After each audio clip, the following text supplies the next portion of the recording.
Друзья, приветствую вас всех на своем канале Helga White «Живем в Словении». Сегодня мы с вами поговорим о Северном Кипре, о жизни на Северном Кипре, возможностях переезда на Северный Кипр и покупки недвижимости на Северном Кипре.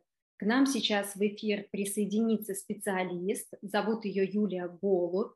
Она живет на Северном Кипре с 2015 года и работает в одном из крупнейших агентств недвижимости на Северном Кипре.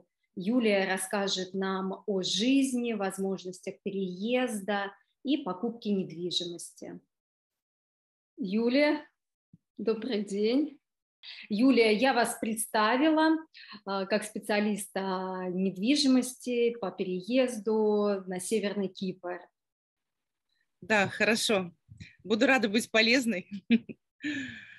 По поводу, да. Итак, начнем с нашего острова. Я могу включить, у меня есть слайды, чтобы было более наглядно видно, если нужно, либо могу просто рассказывать. Значит, Северный Кипр – это небольшой остров. Его размер ориентировочно примерно 140 километров на 280 всего лишь, да. И на этом небольшом острове находится на сегодняшний день два государства. Сам остров находится в Восточном Средиземноморье, то есть, чтобы вот ориентироваться, 85 километров от нас – это вверх, если на север – это Турция, 350 километров на восток – это Израиль, внизу под нами это там Египет, да, и так далее. Все, то есть мы находимся вот здесь. Эта часть Средиземноморья считается самой чистой.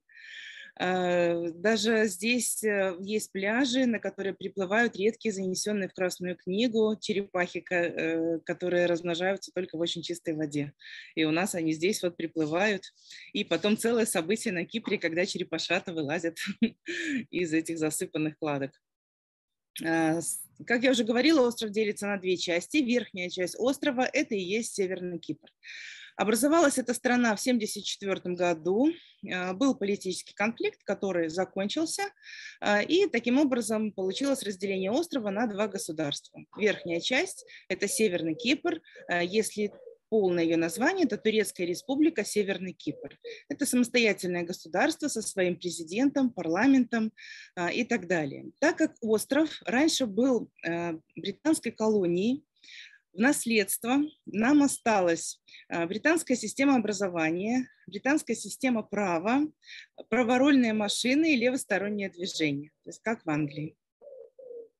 Также в наследство остались цены в фунтах, то есть, например, недвижимость, машины, стоимость земли, это все прайс-листы в фунтах.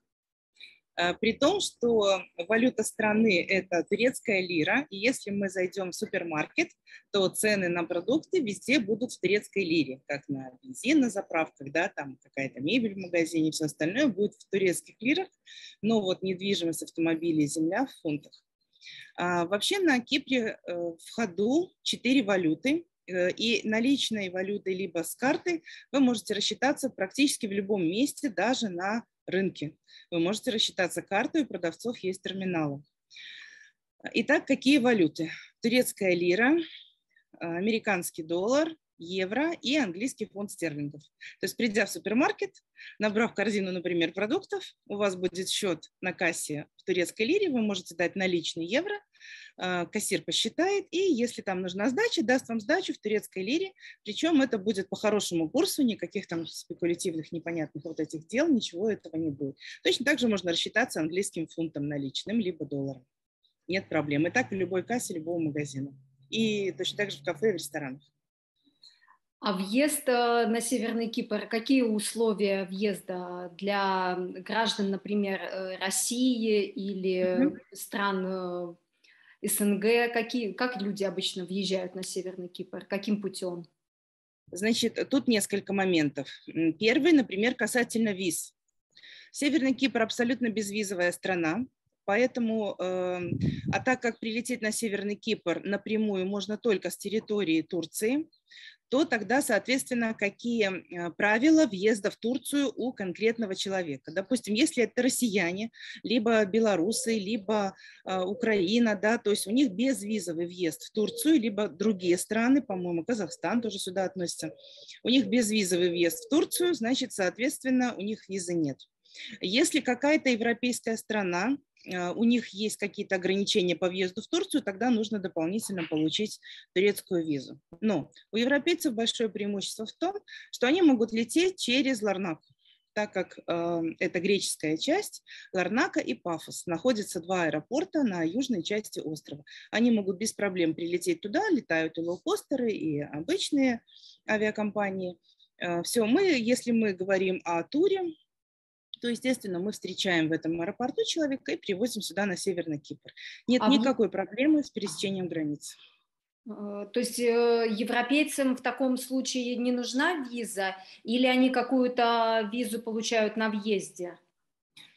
Нет, так как Северный Кипр безвизовая страна, а для того, чтобы прилететь на Южный Кипр, им виза не нужна, потому что это как Евросоюз, то нет никаких вообще проблем. То есть человек с паспортом европейским, либо с ВНЖ европейским просто прилетает на Южный Кипр, садится в такси, приезжает на Северный, а Северный безвизовая страна для всех, кроме сирийцев и, по-моему, Армении. И еще уточню, а российским гражданам сколько времени можно на Северном Кипре находиться безвизово? Просто вот как туристам? Любым иностранцам на Северном Кипре без визы можно находиться не более 90 дней в полгода. Как правило, без проблем ставят отметку сразу на 30 дней, но если вы, допустим, летите уже получать ключи, да, либо какая-то другая веская причина, нужно просто о ней сказать и поставят на 60. 90 дней ставят редко, если только очень-очень попросить, поставят. Но даже если нет, можно здесь на месте потом ее продлить. Получать ключи, это вы имеете в виду, если человек уже предварительно выбрал недвижимость, ее оплатил. Допустим, уже купил, да, уже купил, и вот он едет обставлять мебель, получать ключи и оставаться здесь жить. То для него есть как бы дополнительные преференции, скажем так. Да, ну просто как бы есть что сказать, почему 60 дней. Ну, либо, допустим, у вас отель забронирован на 60 дней, либо еще что-то. Тогда, да, конечно, вам сразу... Если есть уважительная причина. Да, что-то надо показать, почему 60, а не 30, либо 90, а не 30. Юлия, расскажите, пожалуйста, чем привлекает Северный Кипр? Ну, во-первых, вот чем он вас привлек, как вы там оказались, почему вы решили остаться там жить? Соответственно, чем он интересен для русскоязычных людей и почему он так интересен, так полюбился европейцам тоже? Ну, первое, да, как я здесь оказалась. Оказалась я здесь случайно. Действительно, как бы Кипра не было в списке мест для посещения, так получилось в жизни, как-то вот Кипр я никогда не планировала. При этом я сюда попала и поняла, что вот он ответ на запрос. Да. Я все-таки, я живу в стране или жила в стране, где нет моря. Я сама родом из Беларуси, всю жизнь прожила в Минске, моря у нас своего нет. Такова наша география. Мне всегда хотелось жить на берегу моря. Когда мы ездили отдыхать, я думала, ну как же, вот кто-то же здесь живет на берегу, а я только приезжаю на 3 недели. Вот. Но когда я рассматривала, где и как возможность какая, да, есть можно вот куда-то переехать, либо не проходила по каким-то требованиям, либо по финансам, либо еще что-то, все как-то не складывалось у меня вот переехать. Мы разные варианты рассматривали, но всегда что-то как-то вот не получалось. Когда я приехала сюда, я поняла, что это вот страна для меня. Цены на квартиры на Северном Кипре и в Минске были одинаковые. То есть купить недвижимость здесь никакой сложности нет. Здесь можно купить двухкомнатную квартиру по цене минской хрущевки. Плюс еще дается беспроцентная рассрочка на 4 года. У нас только ипотека, кредит, там, в общем, идет удорожание и так далее. Здесь нет. Сдается все уже с отделкой, я не люблю заниматься вот этими внутренними ремонтами, тут все чисто и красиво. Самое чистое побережье, песчаный пляж, потом здесь природа, 350 дней в году светит солнце. На моей родине солнце светит 1 месяц. Все остальное – это тучи, либо дождь, либо все это затянуто. Ну вот лето такого солнечного 1-1,5 месяца. Климат меняется, может быть, сейчас уже 1,5. Здесь рядом и сосны, и пальмы. Здесь, на этом вот маленьком как бы северном Кипре, 3 климатические зоны. И от такой как бы степной, если можно так назвать, да, то есть где низкие деревья, до такой тропической, где много зелени и огромные деревья, какие-то там, я не знаю, высотой с там, какой-то 7-8-этажный дом, да, то есть высокие деревья, красивые горы, ну, все, что нужно как бы для жизни. И что еще мне здесь понравилось, здесь нет вот этих вот тропических насекомых.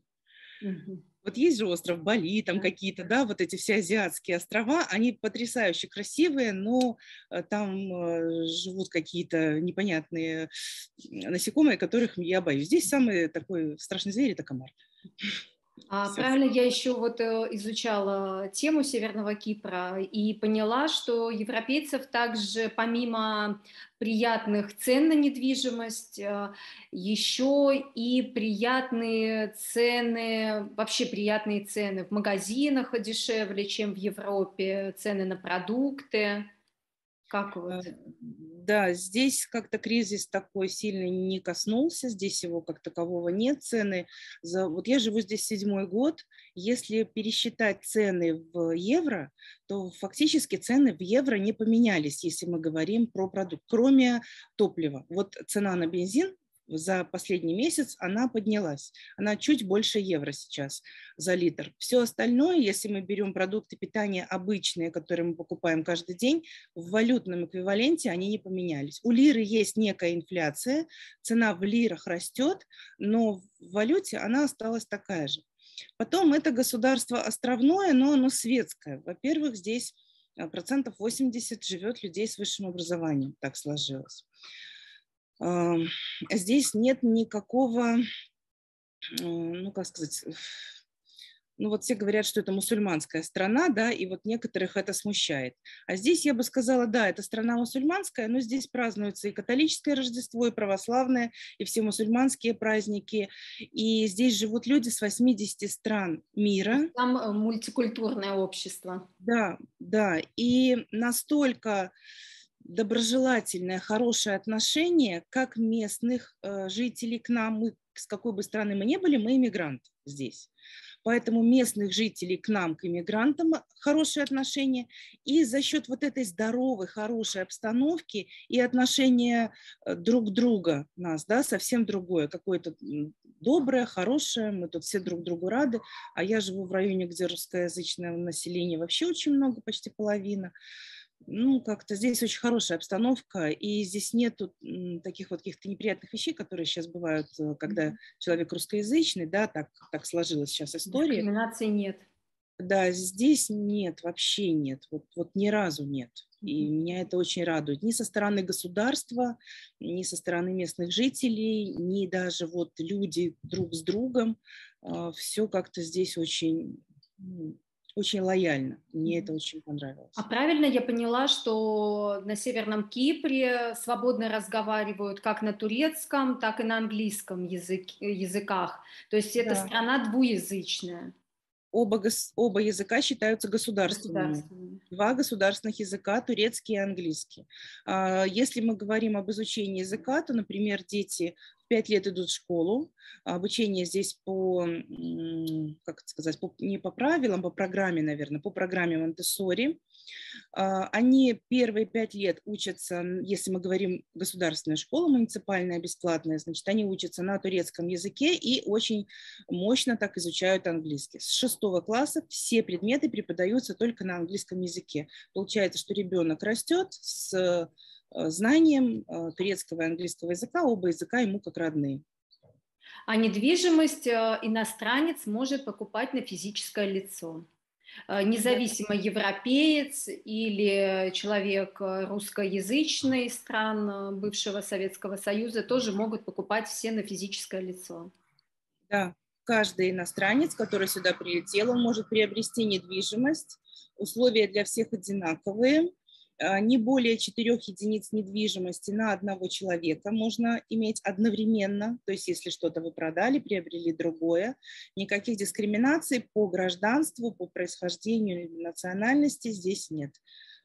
У кого есть деньги, тот приехал и купил, оформил все в собственность. И что очень важно, в собственность оформляется и земля тоже. А если один член семьи, например, там муж покупает недвижимость, оформляет на себя, он может получить вид на жительство сразу на всю семью? Да, это особенность Северного Кипра. Даже если, например, глава семьи, да, муж купил маленькую студию, всего лишь, да, там стоимостью, ну, пусть 48 там, тысяч евро, например, да, есть такие студии в хорошем комплексе, все, он может получить вид на жительство на всю семью и на своих родителей. То есть если муж купил, то получает вид на жительство он, его жена, его дети и его родители. Вот. Это просто очень, очень удобно. Да, даже Очень если удобно. квартира одна. Хотя сейчас можно получать еще ВНЖ на длительную аренду. Сейчас есть такое, но уже где-то, ну, лимитит быстро, наверное, уже скоро год, как появилось это правило. И, честно говоря, Северный Кипр и раньше был таким раем для фрилансеров, для людей, которые работают онлайн, удаленно, да. А сейчас вообще, то есть можно приехать, например, взять квартиру на долгосрок, то есть это должен быть договор аренды на год. Цены тут ничего сверхъестественного, нормальные, можно снять квартиру по достаточно доступным ценам на долгосрок и под этот договор получить вид на жительство. Поэтому и дальше работать здесь. Интернет здесь скоростной, с Турции проведен сюда кабельный интернет, поэтому скоростной хороший интернет. Никто иностранцев здесь не трогает, занимайся чем хочешь, главное не нарушай закон. Все. Наверное, можно еще поступать в университеты на Кипре, да, на Северном Кипре, Да. получать, например, студенческую визу. Да, это мы сейчас говорили про ВНЖ, да, первый вид ВНЖ как покупатель, второй как аренда. И дальше, конечно же, есть студенческая виза и есть рабочая виза. То есть можно находиться, например, здесь, потом по каким-то причинам, да, человек раз и захотел устроиться на работу, работодатель оформляет рабочую визу, нужно из страны вылететь на один день, чтобы дата была другая, на следующий день влететь обратно и уже влететь по рабочей визе. Вылететь не проблема, отсюда вылететь в Анталию, туда и обратно где-то $45 или 50 будет стоить, все, вы влетели обратно, и у вас уже все, вы здесь на рабочей визе. Очень простые вот эти вот процедуры, не нужно улетать надолго, на месяц, там ждать потом, ничего этого не надо. Юля, а вы интересовались, какие вообще профессии востребованы на Северном Кипре? Кто имеет возможность быстро найти работу? Найти работу, вообще нашим людям, честно говоря, мы чуть-чуть ушли от образования, я помню, что я не ответила на вопрос, но я его помню. Значит, если человек наш русскоязычный, да, даже так берем просто бывший СССР, не привязываемся там, вот просто наши люди. Если есть знание английского языка, а если есть еще знание, например, немецкого языка, там, не знаю, польского, еще какого-то языка, то вам устроиться на работу это 2 дня максимум. Потому что наши люди со знанием языка очень востребованы. Так как работаем мы, так как мы соображаем, так как мы все делаем, нам конкурентов нет и, скорее всего, не будет. Они отстали навсегда. Вот. Поэтому наших с удовольствием берут на работу, а дальше уже зависит от квалификации и возможностей. Чем выше квалификация, понятно, человек может пригодиться, но всегда берут на минимальную заработную плату, и оплата потом растет. Минимальная зарплата здесь совсем небольшая, 6500 лир. Планируют поднимать, но пока она такая. А 6500 лир – это примерно сколько евро? Это чуть 410, по-моему, мы считали. То есть это совсем немного. То есть этого достаточно, чтобы здесь жить, потому что здесь низкие цены на продукты и на коммунальные услуги, и там налоги. То есть здесь все это невысокое. Например, налог на недвижимость самый низкий во всем Средиземноморье, там порядка 25 евро в год. Вот. Поэтому это все низко. Для жизни этого достаточно, но как бы для жизни только. Поэтому в основном люди наши, которые приезжают, либо у них работа онлайн, либо они открывают какой-то свой бизнес здесь. Востребовано здесь все, здесь строится новая страна. Фактически строительство страны началось в 2008 году, когда полностью были урегулированы все спорные вопросы с землей. Вот началось строительство. Это получается сколько? 14 лет всего лишь.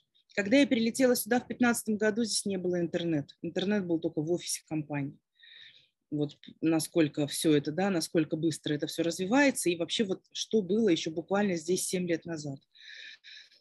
Поэтому здесь востребовано все. От кафе, ресторанов до салоны красоты, ремонт машин, вообще ремонт всего, что возможно, что может сломаться, да, то есть ремонт всего здесь нужен.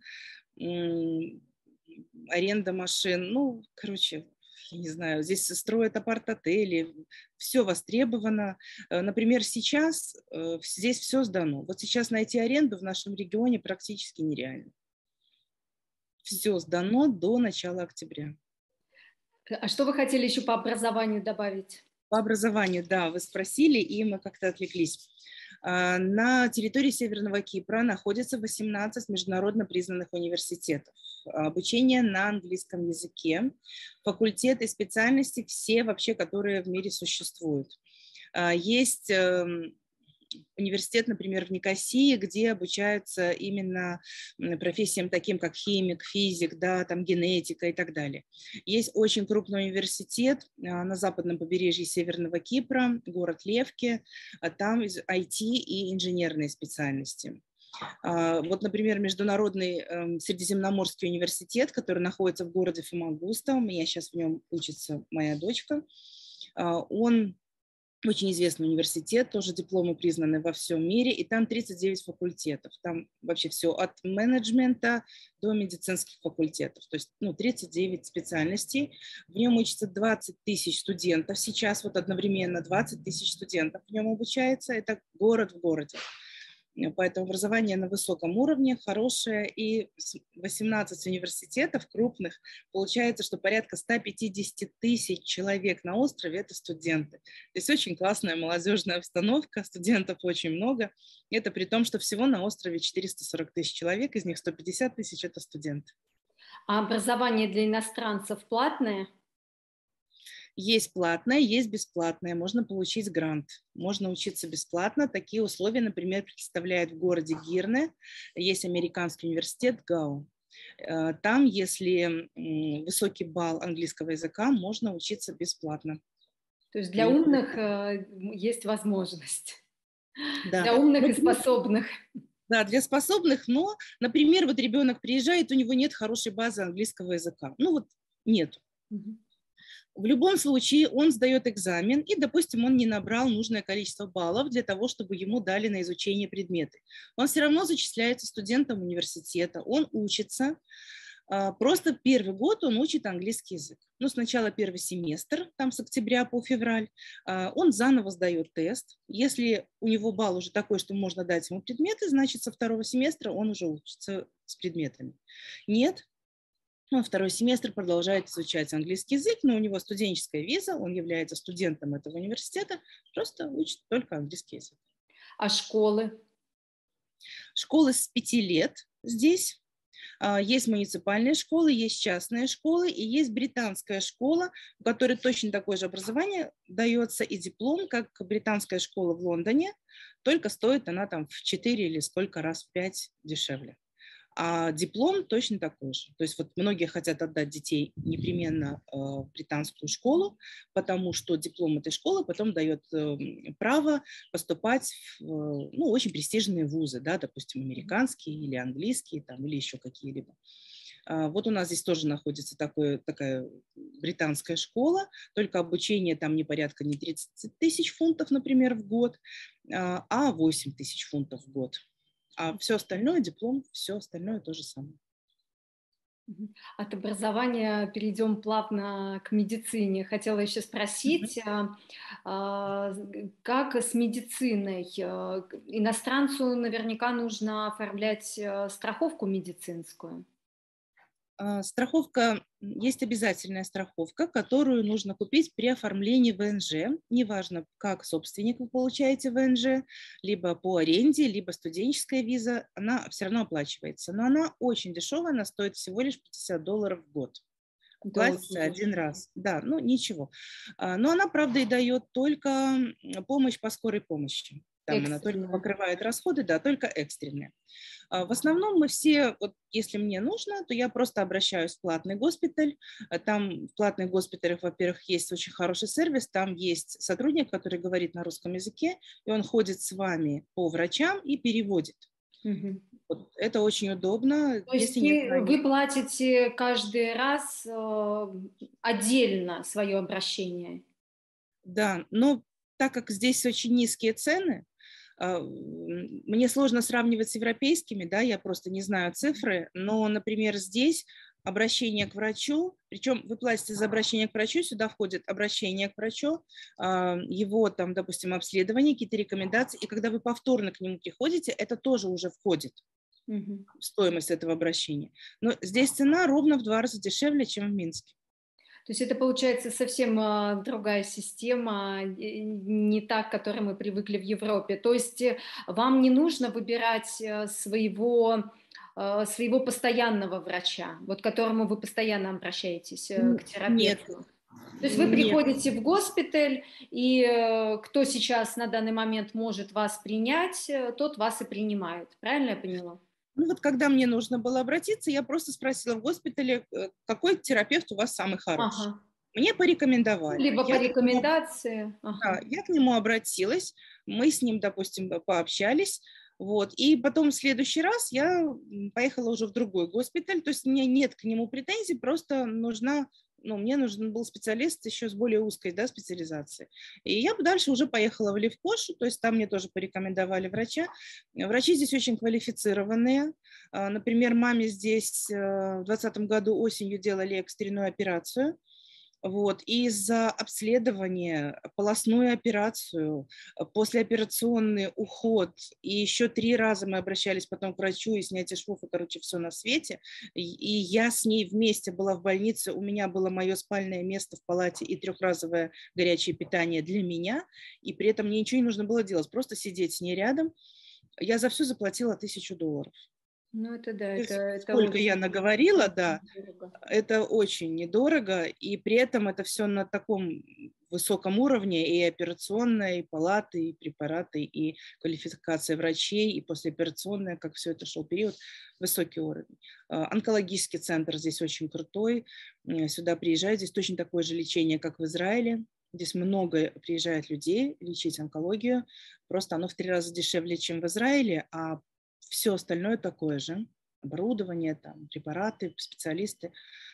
Плюс здесь один из лучших центров ЭКО на Северном Кипре. Сюда тоже очень много людей приезжает именно за этой процедурой. Она здесь значительно дешевле, а уровень профессионализма всего очень высокий. Поэтому на медицину жаловаться нечего. Стоматология то же самое. Я здесь обращалась со стоматологической помощью. Мне получилось тоже ровно в 2 раза дешевле, чем то же самое в Минске. К сожалению, эфир у нас всего лишь 40 минут в Zoom, и поэтому нам нужно перейти к самому интересному. Хотела еще обсудить с вами недвижимость. Сколько стоит, какие есть возможности покупки? Скажите, пожалуйста. Значит, недвижимость, вся недвижимость, которая существует здесь на Кипре, представлена, то есть от маленьких квартир-студий до элитных вилл с собственными бассейнами и даже собственными островами, с собственным пляжем и даже такой собственный островок. То есть все абсолютно. Бюджет, грубо говоря, от 46, например, тысяч евро до 3 миллионов евро. Все на кошелек и запрос человека. Здесь предоставляются беспроцентные рассрочки. От застройщика. от застройщиков. Например, для того, чтобы купить недвижимость, возьмем, например, она стоит 100 тысяч, чтобы было легче считать, да, от круглую сумму. Например, что-то за 100 тысяч. Первый взнос 30%, то есть порядка 33 тысяч, например, фунтов, либо евро, да, в какой валюте привычнее, ну, допустим, евро, да, евро более привычно. 33 тысячи евро человек оплачивает. Дальше у него беспроцентная рассрочка на 6 лет. То есть все остальное делится на 24 квартальных платежа. Допустим, данный дом сдается через 1,5 года. То есть я сейчас говорю о строительстве. Есть готовая недвижимость, есть вторичка, есть все абсолютно. Если покупаешь в строящемся доме, то будет подешевле. Да, причем дешевле будет на 20-30% по сравнению с той датой, когда дом будет сдан. 20-30% дешевле. Допустим, через 2 года этот комплекс сдается, человек получает ключи, обставляет свою квартиру, и у него еще 4 года беспроцентной рассрочки. Если эту квартиру, например, сдать в аренду, если мы рассматриваем такой вот длительный вариант, не для переезда, а как инвестиция, как вложение, сохранение своих денег, да, и приобретение недвижимости доходной, то в течение 4 лет эта квартира уже выплачивает себя сама.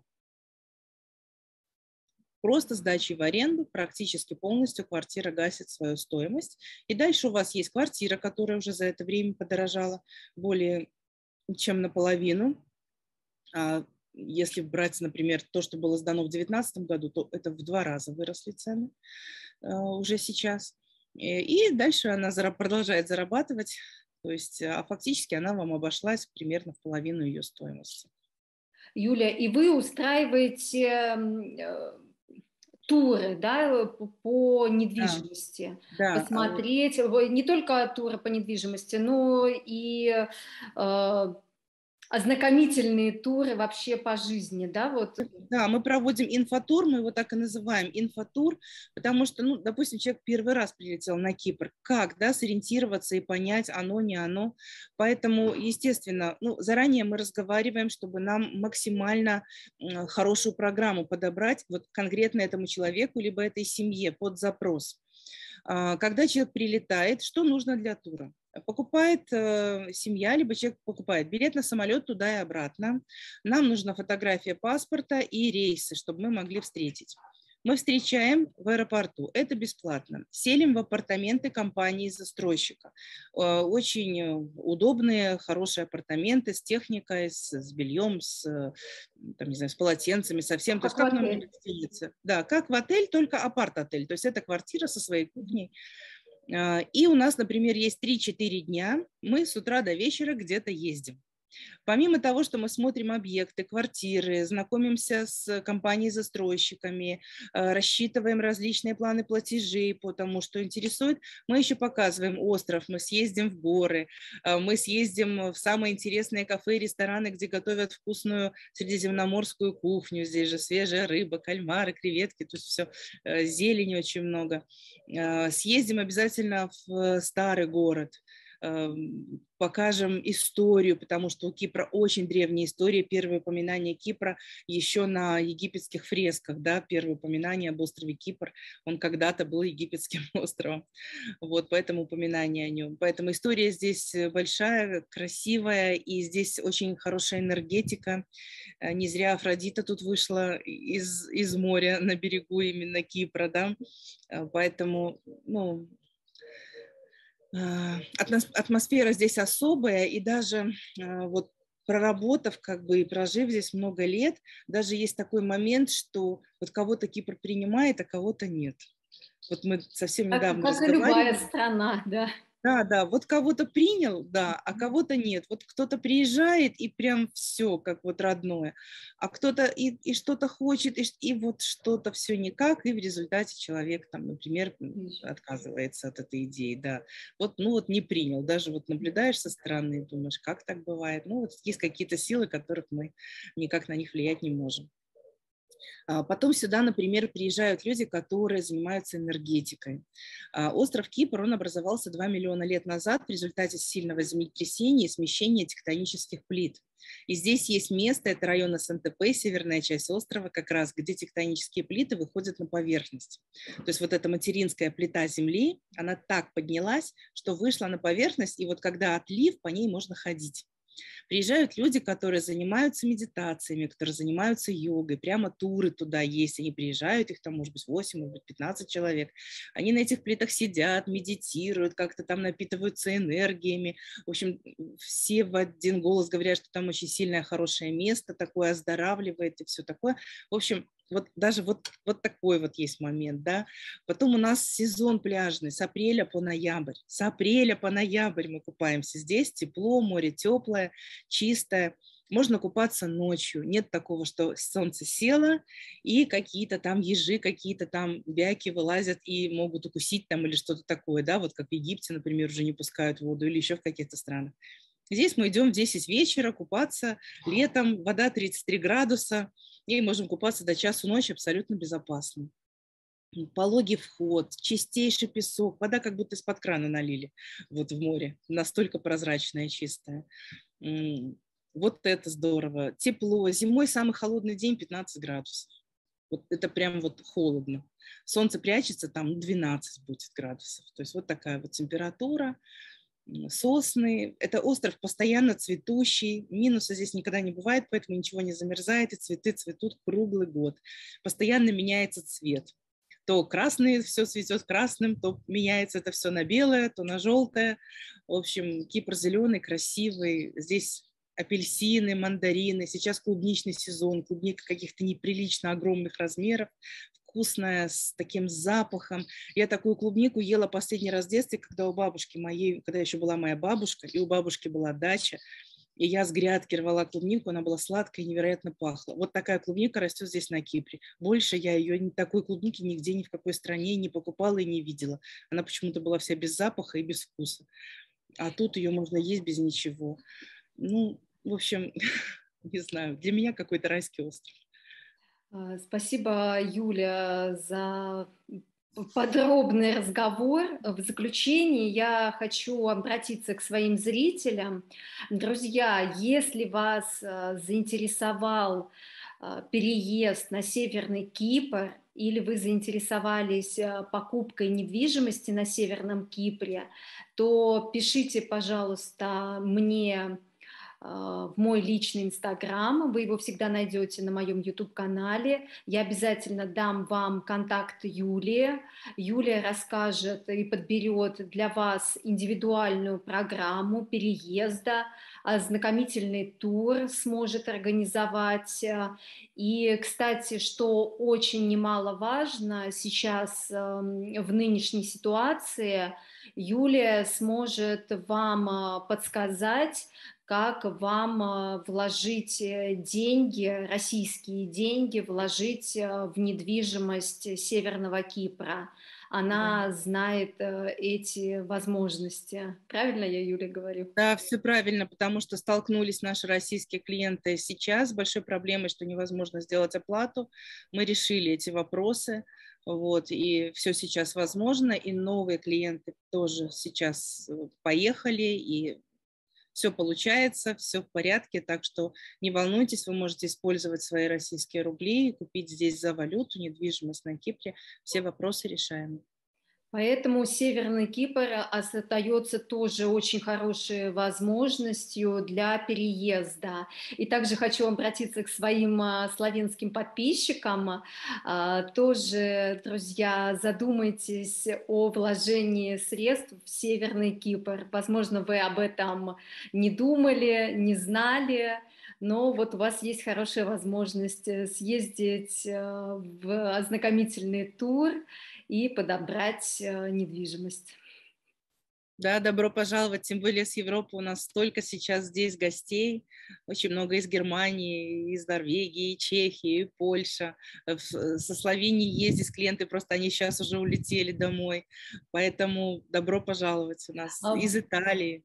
Вы, кстати, много. мне еще в прошлый раз говорили, что Кипр очень безопасная страна, потому что люди едут образованные и обеспеченные на Северный Кипр.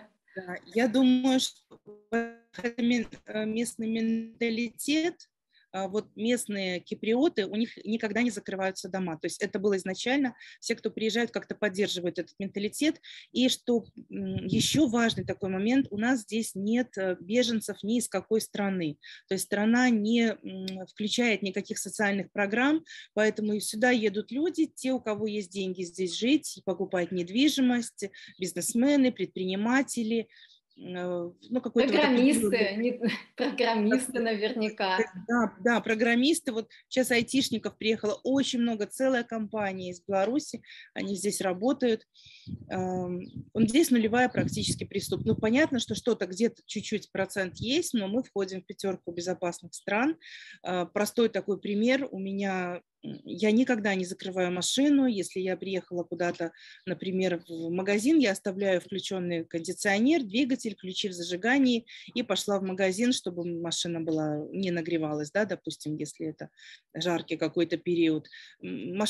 Просто возле дома я машину не закрываю никогда. И даже если в ней лежат какие-то вещи на сиденье, там что-то осталось, никто не откроет и никто здесь ничего не возьмет. На пляже тоже здорово. Я, допустим, приехала на пляж, у меня с собой телефон, какая-то сумка, там очки от солнца. Я все это положила на шезлонг, и вот лежит моя сумка, там телефон положила, очки, и пошла плавать. И плаваю в море там 2 часа. Я вернусь, оно все будет лежать точно так же, никто даже не подойдет. Не надо кого-то оставлять, как-то там охранять эти сумки, да, и получается купаться по очереди, потому что кто-то должен сидеть и караулить вещи. Нет, здесь этого нет. Все оставили и пошли купаться, никто не подойдет и даже не дотронется. В наше время это звучит просто как чудо. Да. Да, дома, вот, например, строится у нас комплекс, и там сейчас идут внутренние работы, уже завезли технику. Мы можем вечером, вот приезжали клиенты, и мы вечером пошли посмотреть, как там внутри планировка, да. Вот мы зашли, открыта дверь, мы зашли в квартиру, стоит техника запечатанная, привезли там холодильник, микроволновку, что-то.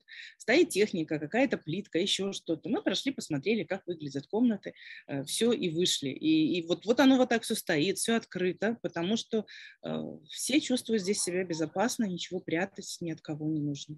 Это очень приятно, на самом деле.